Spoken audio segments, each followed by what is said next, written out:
तो इस पे मैं बता दूं कि जो व्यक्ति ने पहला रजिस्ट्री कराया है एक्चुअल मालिक वही माना जाता है। ये है कि आप समय से करा लें टैक्स अपना क्या बोलते हैं दाखिल खारिज करवा लें जी। नहीं करवाएंगे तो समस्याएं भविष्य में आगे आने वाले समय पे हो सकती है। लेकिन बेसिक लॉ है कि जमीन आपने खरीद लिया रजिस्ट्री कर लिया है तो मालिक आप ही माने। जो तेज व्यक्ति होता है धूर्त व्यक्ति होता है जो जमीन का मालिक है वो किसी थर्ड पर्सन को जमीन बेच सकता है। कोई व्यक्ति धोखा देकर विश्वासघात करके क्रिमिनल ब्रीच ऑफ ट्रस्ट करके जमीन का पैसा दिलवा के जमीन के मालिक को और अपने नाम पर जमीन रजिस्ट्री करा लिया तो ऐसे स्थिति में आप अगर विक्टिम हैं इसके पीड़ित हैं तो स्पेसिफिक रिलीफ एक्ट के सेक्शन 32 के तहत रजिस्ट्री को पूर्णतः कैंसिल कराने के लिए आप आवेदन दे सकते हैं सब जज के न्यायालय में। चीटिंग का फैब्रिकेटिंग फॉल्स डॉक्यूमेंट्स का 467, 468, 471 आईपीसी का सेक्शंस हैं। इसके तहत क्रिमिनल केस भी हो सकता है। पनोरमा ग्रुप जो सोचता है वो करता है, आपके अपने सपनों का आशियाना। नमस्कार, भारत लाइव पे आप सभी दर्शकों का एक बार फिर से बहुत बहुत स्वागत है। सीधा कोर्ट से में हम जुड़ गए हैं। हमारे साथ अधिवक्ता हैं, कानूनी सलाहकार हैं, शिवानंद गिरी सर हैं। एक बार फिर से भारत लाइव के स्टूडियो में सर आपका बहुत बहुत स्वागत है। जमीन से जुड़े मामले को लेकर के हम चर्चा करेंगे। कई तरह के कानूनी पेच फंस रहे हैं, सवाल भी कई हैं। एक तरफ जहां जमीन सर्वे को लेकर के मामला चल रहा है कि सर्वे रुक जाएगा, लोगों के मन में कई तरह के प्रश्न उठ रहे हैं कि सर्वे रुकना चाहिए नहीं रुकना चाहिए। इधर दिलीप जायसवाल जो मंत्री हैं भू राजस्व सुधार विभाग के, वो कहते हैं कि हम इसमें कुछ संशोधन करने जा रहे हैं, नियम कानूनों को बदलाव करने की बात कर रहे हैं। लेकिन कुछ ऐसे प्रश्न हैं जिनको लेकर के समस्याएं हो रही हैं, तो सर से जानेंगे, बातचीत करेंगे। सर सबसे पहले तो ये बताइए कि मान के चलिए कि एक ही प्लॉट पर अगर दो लोगों का रजिस्ट्रेशन हो जाता है तो उसका आधिकारिक आदमी कौन होता है, कौन उसका मालिक बनता है उस जमीन का? नमस्कार, आपने बड़ा वाजिब प्रश्न पूछा है जी। कई मामलों में ऐसी घटनाएं हुई हैं जहां एक व्यक्ति ने एक जमीन के मालिक ने कई लोगों को जमीन बेच दिया है।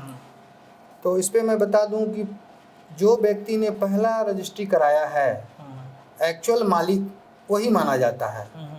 लेकिन मामला जब न्यायालय में जाता है तो मेरिट डिमेरिट देखकर उस पर फैसला होगा। लेकिन जनरली ये लॉ है कि जो पहला खरीदार है जमीन का वो उसी के पक्ष में ज्यादातर देखा गया है कि डिक्री होती है। अब रही बात कोई व्यक्ति ने गलत तरीके से, कोई होता क्यों इसको ये समझिए कि कोई व्यक्ति अगर जब जमीन खरीदता है तो वो जल्दी से तुरंत मोटेशन नहीं करा पाता है। 2 साल 4 साल 5 साल समय ले लेता है, आराम से सोचता है कराएगा। लेकिन जैसे आपने जमीन रजिस्ट्री करा तो लिया तो मालिक तो हो गया रजिस्ट्री के रूप में, लेकिन जहां दाखिल खारिज होना है, जो रजिस्टर 2 पे नाम चढ़ रहा है, वो मूल जमीन का जो मालिक है, जो किसान है, जो आपको बेचा है जमीन, उसी का नाम चलता रहता है और टैक्स भी उसी के नाम से कटता है। तो करेंट रसीद दिखाकर किसी दूसरे व्यक्ति खरीदार को दिखाकर उसको झूठ बोलकर दोबारा जमीन रजिस्ट्री करा दिया जाता है। तो ऐसे मामले में तो विवाद उत्पन्न हो ही जाता है। तो आपके प्रश्न का जवाब यही है कि जब पहला जो व्यक्ति ने जमीन खरीदा है जी, भले वो जमीन का दाखिल खारिज नहीं कराया हो लेकिन मालिक वही माना जाएगा। अच्छा, ये दूसरा प्रश्न ये है कि अगर जमीन रजिस्ट्री के पेपर में यदि कोई जानकारी रखता है या फिर मौजा में कोई गलत अंकित हो जाता है तो ये कैसे सुधार किया जाएगा? बहुत अच्छा मौका है।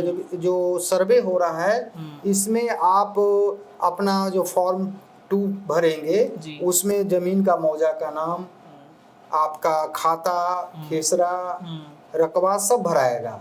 आपका आपका प्रपत्र 3 में जो आपके वंशावली हैं वो कौन कौन लोग हैं, कितने शेयर होल्डर हैं, वो सब रहेंगे। तो उसी में आपको सुधार करने का मौका है, अवसर है। आप खतियान में देखेंगे कि आपका मौजा मतलब रजिस्टर वन में कि मौजा क्या चल रहा है, वो मौजा भरेंगे तो अपडेट होकर वो सुधार होकर चलाएगा। अच्छा, ये सवाल ये है कि जमीन का मोटेशन नहीं कराया गया रजिस्ट्री के बाद कई सालों तक तो क्या होगा, ये एक सवाल है। बहुत वाजिब प्रश्न है, चूंकि कई लोग आलस में या परेशानी में, व्यस्तता के वजह से जमीन खरीदने के बाद वो अपना दाखिल खारिज की जमीन का नहीं करा पाते हैं। जी।